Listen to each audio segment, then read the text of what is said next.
5, 4, 3, 2, 1, 0.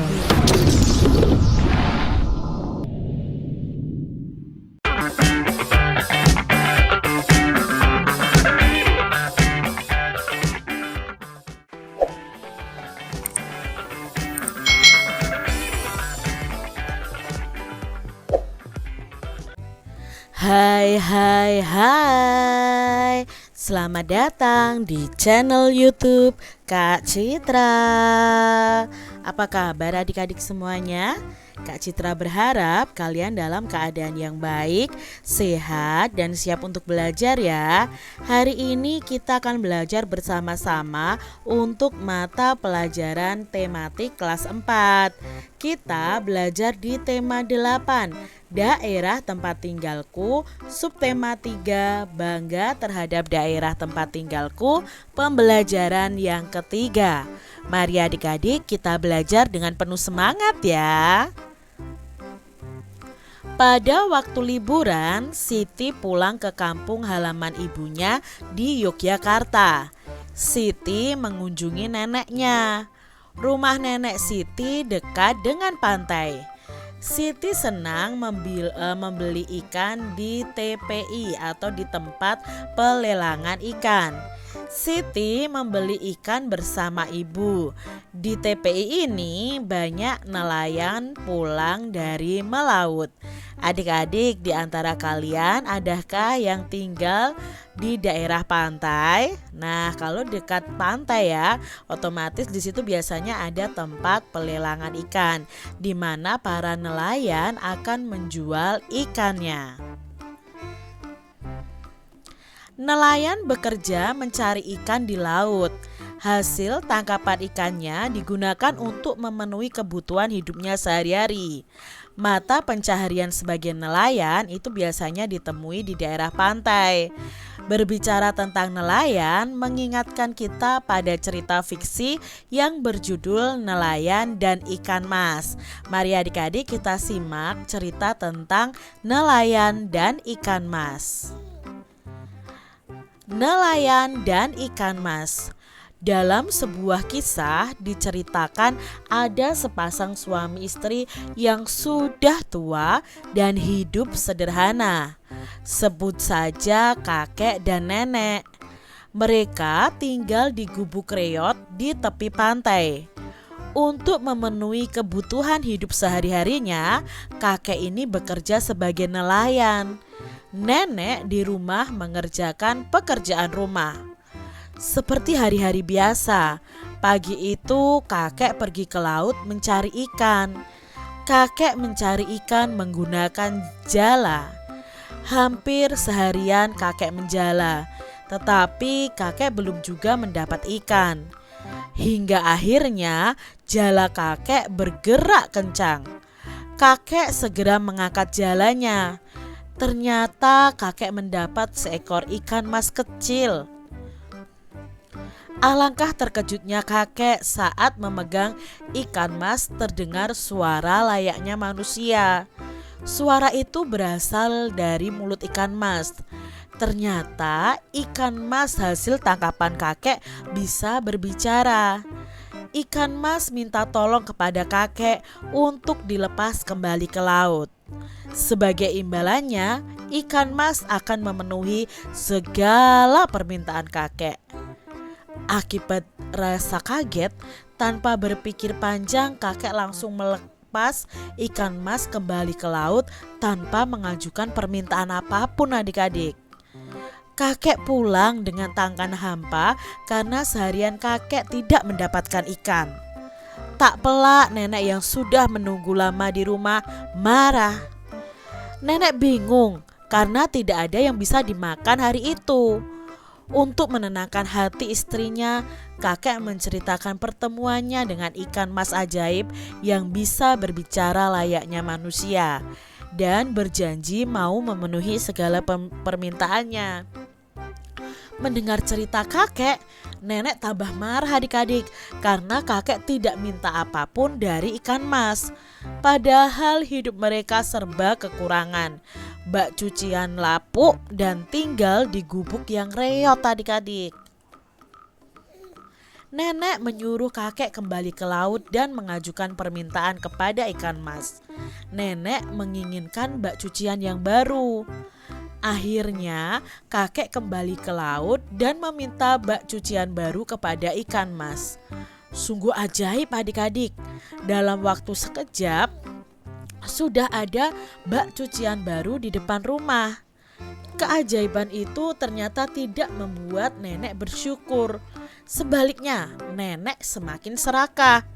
Nenek menyuruh kakek kembali ke laut untuk mengubah gubuk reotnya menjadi rumah baru tanpa ada kayu lapuknya. Kakek pun menuruti keinginan nenek. Kembalilah kakek ke laut menemui ikan mas dan menyampaikan keinginan istrinya. Lagi-lagi adik-adik terjadi keajaiban. Sepulang dari laut, rumah kakek sudah berubah menjadi rumah baru tanpa ada kayu lapuknya. Sang nenek masih saja tidak puas dengan rumah barunya. Banyak permintaan yang nenek ajukan, mulai dari istana, menjadi penguasa provinsi atau gubernur, dan menjadi ratu. Semua sudah kakek sampaikan kepada ikan mas dan terkabulkan. Dasar manusia itu serakah. Ia ingin meminta lebih adik-adik. Akhirnya nenek menyuruh kakek minta kepada ikan mas agar nenek ini menjadi dewi laut dan ikan mas menjadi pelayannya. Mendengar permintaan tersebut, ikan mas tidak menjawab apapun dan langsung kembali berenang ke laut. Ketika kakek pulang ke rumahnya, ia tidak melihat lagi istana dan pelayan-pelayan istrinya. Kakek hanya melihat gubuk reot dengan beberapa kayu lapuknya. Sementara nenek duduk melamun memandangi bak cucian yang lapuk seperti sedia kala. Penyesalan atas keserakahan nenek pun tiada guna. Itu tadi adik-adik ya cerita dari kakek dan nenek ya, yang menemukan si kakek tadi menemukan ikan mas dan melepaskannya adik-adik. Nah, di sini ada beberapa pertanyaan yang akan kita jawab. Mengapa cerita nelayan dan ikan mas ini disebut sebagai cerita fiksi? Ya, karena apa? Cerita yang berjudul Nelayan dan Ikan Mas ini merupakan cerita fiksi karena ini adalah salah satu cerita rakyat dan merupakan cerita rekaan yang dibuat oleh pengarang berdasarkan imajinasinya. Ya, tadi kan diceritakan bahwa ikan mas itu bisa bicara, padahal kenyataannya kan tidak bisa bicara ya adik-adik ya. Maka ini termasuk dalam cerita fiksi. Siapa sajakah tokoh-tokoh yang ada dalam cerita Nelayan dan Ikan Mas? Nah, tokoh-tokoh yang ada dalam cerita itu ada ikan mas, ada kakek, dan ada nenek.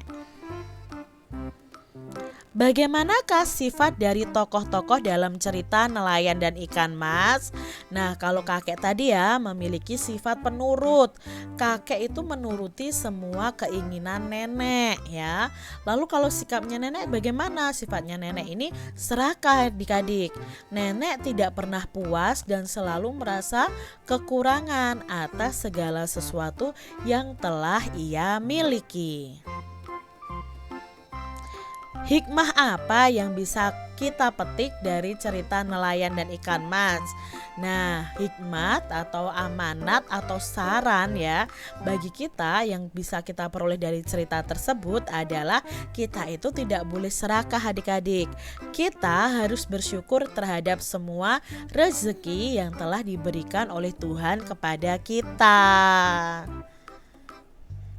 Sikap apakah yang harus kita hindari agar kita itu bisa bersyukur atas nikmat Tuhan yang Maha Esa? Nah, sikap yang harus kita hindari supaya kita bisa bersyukur atas nikmat yang Tuhan berikan kepada kita adalah sikap serakah. Jadi harus kita jauhi adik-adik. Saat seseorang memiliki sifat serakah, mereka akan selalu kekurangan dengan segala sesuatu yang telah ia miliki. Ia tidak akan mau bersyukur atas nikmat yang telah diberikan oleh Tuhan.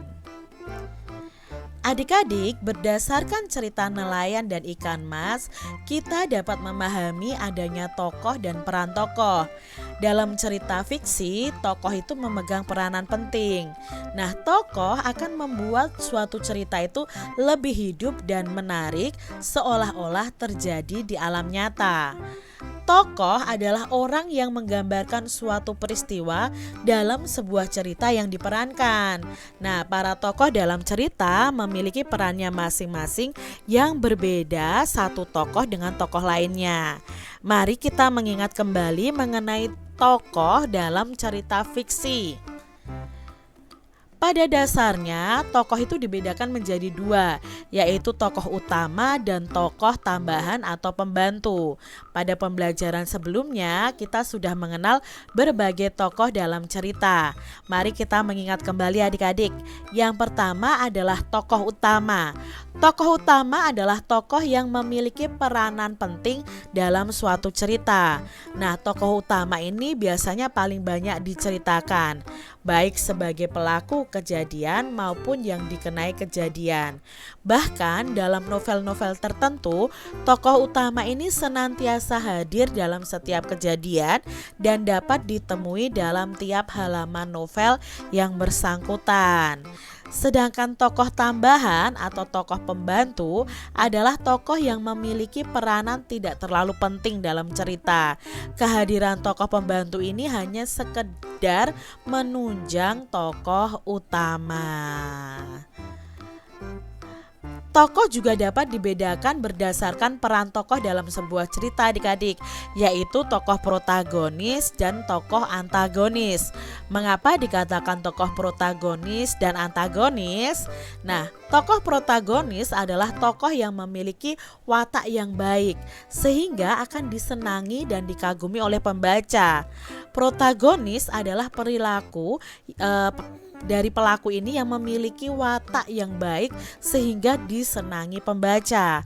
Sedangkan tokoh antagonis adalah tokoh yang tidak disenangi pembaca karena perannya ini tidak sesuai yang didambakan pembacanya. Nah, tokoh antagonis ini menjadi penyebab timbulnya konflik atau ketegangan yang dialami oleh tokoh protagonis. Nah, tokoh antagonis ini biasanya tuh tokoh-tokoh yang tidak baik atau tokoh-tokoh yang jahat adik-adik. Antagonis itu artinya adalah pelaku yang tidak disenangi pembaca, yang tidak sesuai dengan isi cerita yang didambakan oleh pembacanya. Itu tadi perbedaan antara tokoh protagonis dan tokoh antagonis. Berdasarkan penjelasan tentang tokoh dan jenisnya, coba adik-adik diskusikan tentang tokoh utama dan tokoh pembantu dalam cerita nelayan dan ikan mas. Nah, kalian bisa juga menyebutkan peranannya apa, siapa yang jadi protagonis, siapa yang jadi antagonis. Nah, di sini adik-adik, tokoh utama, lalu tokoh tambahan dan protagonis serta antagonis dalam cerita nelayan dan ikan mas. Nah, tokoh utamanya itu adalah kakek, nenek, dan ikan mas. Tokoh tambahannya tidak ada adik-adik karena ketiga tokoh ini semuanya muncul ya dalam cerita. Lalu tokoh protagonisnya atau tokoh yang baik itu adalah ikan mas dan kakek. Sedangkan tokoh antagonisnya adalah sang nenek. Begitu adik-adik. Nah, peran tokoh dalam cerita sebenarnya menggambarkan peran manusia dalam kehidupan nyata. Nah, dalam kehidupan nyata, manusia itu mempunyai karakter yang berbeda-beda. Ada yang berkarakter baik dan ada yang berkarakter tidak baik. Ada yang menyenangkan dan ada yang tidak menyenangkan. Semua itu merupakan keragaman karakter karakteristik individu. Masyarakat Indonesia merupakan masyarakat plural atau majemuk atau beragam adik-adik. Artinya masyarakat Indonesia itu terdiri atas beragam karakteristik yang berbeda antara masyarakat yang satu dengan masyarakat yang lain. Apa sebenarnya karakteristik itu dan apa saja jenis karakteristik masyarakat Indonesia? Mari kita pelajari lebih lanjut adik-adik. Karakteristik adalah karakter dan gaya hidup seseorang serta nilai-nilai yang berkembang secara teratur sehingga tingkah laku menjadi lebih konsisten dan mudah diperhatikan. Nah, karakteristik itu juga berarti ciri atau karakter secara alamiah yang melekat pada diri seseorang. Jadi, karakteristik individu adalah ciri atau karakter yang melekat pada diri individu. Nah, karakteristik individu itu dalam masyarakat beragam jenisnya. Di antaranya ada fisik, lalu ada jenis kegemaran, pekerjaan, ras, suku, pengetahuan, agama, atau kepercayaan. Nah, keragaman karakteristik masyarakat Indonesia itu bukan sebagai penghambat persatuan dan kesatuan bangsa Indonesia. Keragaman karakteristik masyarakat Indonesia bukan sumber timbulnya konflik atau masalah. Sebaliknya adik-adik, dengan keragaman karakteristik masyarakat Indonesia merupakan kekayaan khasanah budaya bangsa yang dapat memperkokoh persatuan dan kesatuan Indonesia. Bagaimanakah cara kita menghadapi karakteristik masyarakat Indonesia? Nah, adik-adik di sini akan dijelaskan bagaimana sih kita sebagai warga negara Indonesia hendaknya saling menghormati perbedaan karakteristik antar masyarakat. Banyak manfaat loh atas keragaman karakteristik masyarakat Indonesia. Nah, beberapa manfaat yang dimaksud adalah sebagai berikut. Yang pertama, kita itu bisa belajar saling menghargai karakter setiap individu. Yang kedua, kita akan belajar bersosialisasi. Yang ketiga, kita akan belajar toleransi antara masyarakat satu dengan masyarakat yang lain. Yang keempat, kita akan belajar saling melengkapi sesama individu. Dan yang kelima, manfaatnya adalah kita bisa hidup rukun dalam masyarakat. Adik-adik telah memahami nih berbagai jenis karakteristik individu dalam masyarakat. Nah, teman-teman kalian di sekolah pasti juga memiliki karakteristik sendiri-sendiri. Bagaimanakah sikapmu dalam menghadapi berbagai karakteristik teman di sekolah kalian? Manfaat apa yang kamu peroleh dengan adanya karakteristik antar teman di sekolah kalian? Nah, kalian bisa diskusikan dengan teman-teman kalian dan membuat tabel seperti ini adik-adik. Ya, di sini Kak Cira beri contoh saja. Misalnya jenis perbedaan karakternya tentang usia. Nah, sikap menghadapi perbedaan karakteristik antar temannya bagaimana? Ya, menghargai cara berpikir teman yang mungkin belum dewasa.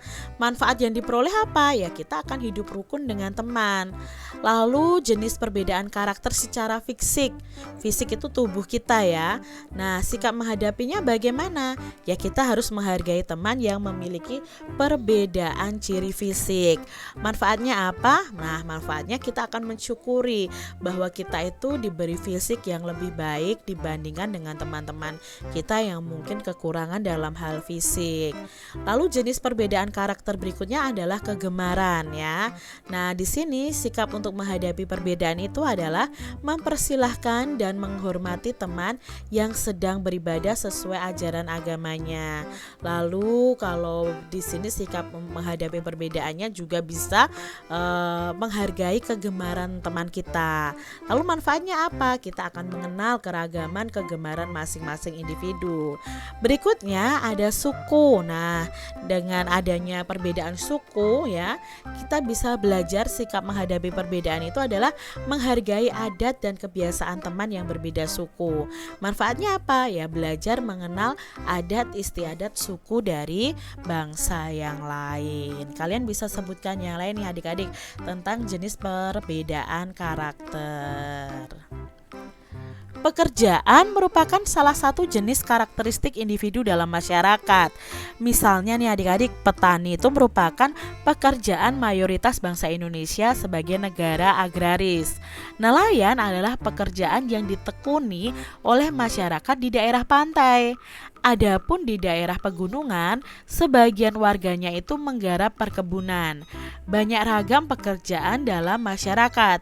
Pekerjaan yang ditekuni masyarakat itu sesuai dengan kondisi lingkungan alam sekitarnya. Pekerjaan merupakan salah satu bentuk kegiatan ekonomi. Ingatkah kamu yang dimaksud dengan kegiatan ekonomi adik-adik? Nah, kegiatan ekonomi adalah semua kegiatan yang dilakukan oleh manusia untuk memenuhi kebutuhan hidupnya. Pada dasarnya manusia itu bekerja untuk memenuhi kebutuhan hidup. Jadi pekerjaan merupakan salah satu bentuk kegiatan ekonomi. Pada dasarnya pekerjaan itu dibagi menjadi dua adik-adik. Sebagai berikut ini nih ya. Sekarang kita akan mencari tahu apa pada dasarnya pekerjaan dibedakan menjadi dua. Apa itu? Nah, yang pertama adik-adik adalah pekerjaan yang menghasilkan barang.